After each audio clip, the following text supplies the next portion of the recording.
Hi guys, welcome to our channel.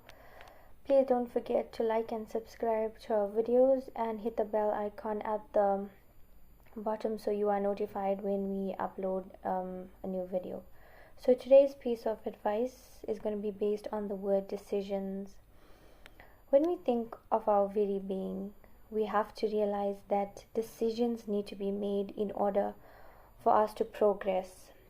And if you had to backtrack a few years, a few months, or even a few days ago, you'd have to come to a conclusion that there were various decisions that were made in order for us to progress to the present today.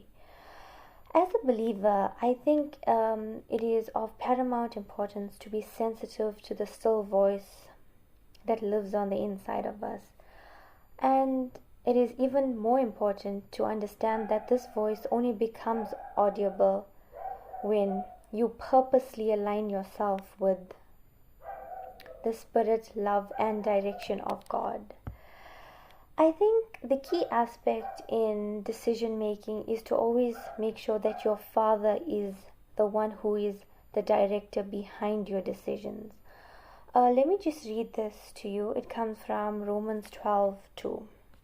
Do not be conformed to this world, but be transformed by the renewal of your mind, that by testing you may discern what is the will of God, what is good, and what is acceptable, and what is perfect.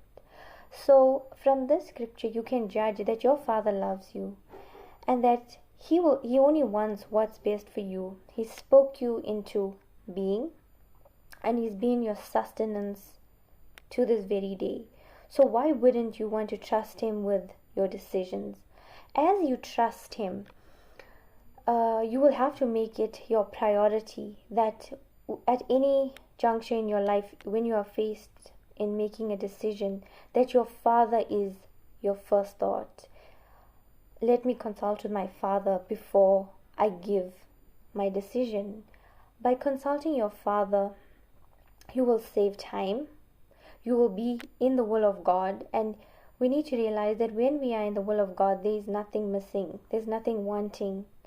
It is a complete blessing. It's a decision that is made that sits well with your spirit. You don't have to be tossing and turning in your bed or randomly thinking about it during the day.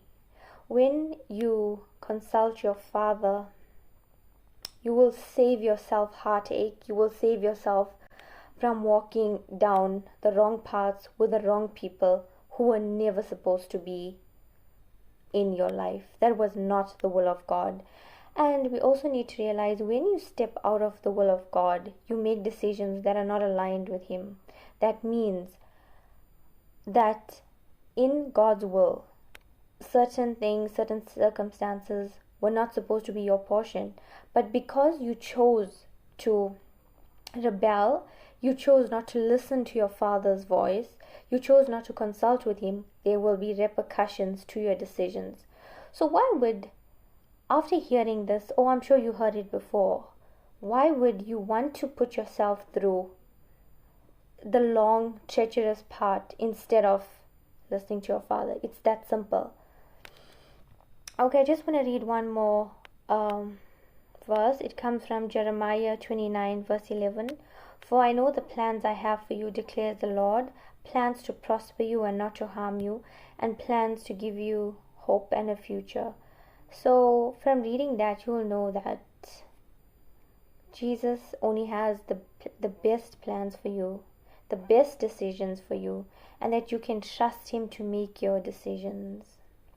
That you will be happy and that you will be content in the decisions that He makes for you. Thank you guys for watching, and I hope that this message will be reiterated in your daily living, and that Christ will be the stone on which your decisions are made. Thank you.